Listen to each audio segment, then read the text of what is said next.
जो आज का मेन मुद्दा है, जैसे आप सब लोग जानते हैं कि आज प्रधानमंत्री जी बिहार में हैं और नमामि गंगा एक योजना चला था। इन लोगों का योजना था कि गंगा जी को हम शुद्ध करेंगे और इस भारत देश के लोगों को मतलब गंगा जी के पानी को शुद्ध करके उनको फिर से एक बेहतर पवित्र जो पहले से गंगा जी है और उसको हम दृढ़ करेंगे। लेकिन हुआ क्या, मां गंगा की झूठी सौगंध खाते हैं, गंगा में मल मूत्र मिलाते हैं।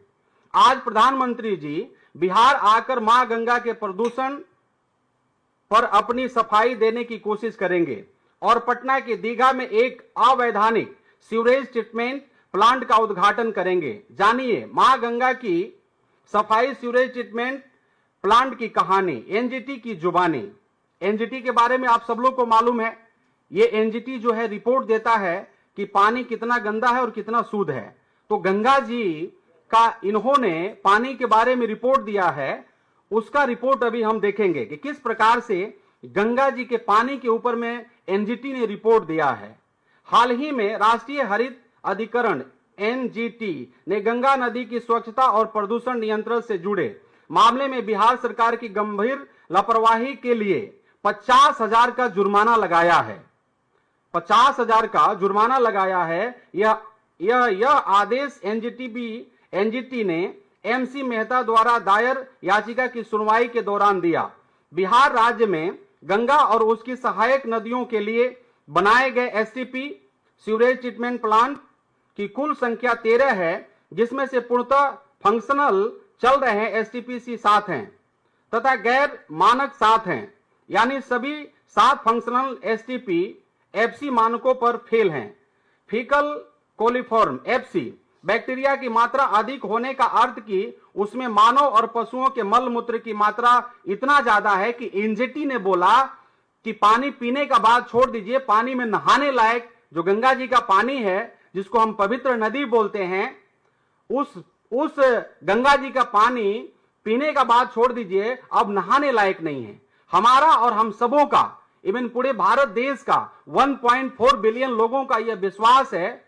Even we call holy river, Ganga ji को हम लोग पवित्र नदी बोलते हैं और हमारा जो विश्वास है, हमारा जो फेथ है, वो इस प्रकार से है कि यदि हम if we will drink the water sickness will gone, if we will take bath sin will gone.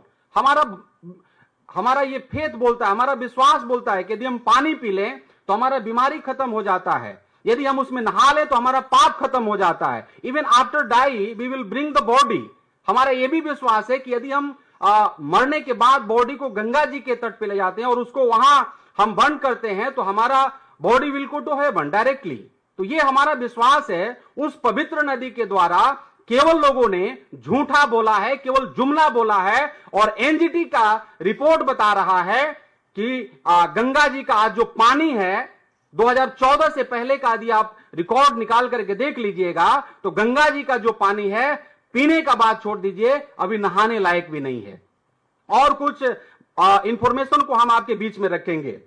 Faecal FC जो है, बैक्टीरिया की मात्रा अधिक होने का अर्थ है कि उसमें मानव और पशु के मल मूत्र की मात्रा इतना ज्यादा है कि उसमें पीने का बात छोड़ दीजिए, नहाने लायक भी नहाने लायक भी नहीं है। नमामि गंगा योजना के अंतर्गत 2014-2024 के बीच बिहार को 3,914.53 करोड़ मिले, लेकिन सीवरेज ट्रीटमेंट प्लांट एसटीपी आधे से ज्यादा काम नहीं कर रहे हैं और जो काम कर रहे हैं वह एक भी मानक स्तर पर खरे नहीं उतरे। मैं आपको बताना चाहता हूं, ये एसटीपी जो है, सीवरेज ट्रीटमेंट प्लांट जो है, इसलिए लगाया गया था और बड़ा पैसा दिया गया था बिहार को कि आप उस पैसों के द्वारा नमामि गंगा योजना चला करके गंगा जी का पानी को शुद्ध करिए। लेकिन उसका रिपोर्ट हम आपको बताने जा रहे हैं कि कितना बड़ा मतलब लोगों के साथ, बिहार के खासतौर पर लोगों के साथ में अन्याय हुआ, किस प्रकार से लोगों को धोखा दिया गया। एनजीटी ने पाया कि बिहार सरकार ने गंगा और उसकी सहायक नदियों के जल गुणवत्ता की रिपोर्ट तय समय पर जमा नहीं की। 38 जिलों में से केवल खगड़िया जिले की एक अपूर्ण और बिना हस्ताक्षर की रिपोर्ट सौंपी गई। बाढ़ क्षेत्र का सीमांकन नहीं किया गया। सर्वे ऑफ इंडिया से 1 मीटर कंटूर मैप लेकर फ्लड प्लेन जोन का सीमांकन करना था, जो अब तक नहीं हुआ है। दीघा में बना सीवरेज ट्रीटमेंट प्लांट एसटीपी नदी के बाढ़ क्षेत्र में स्थित है, जिससे बाढ़ के समय प्रदूषण का खतरा बढ़ सकता है।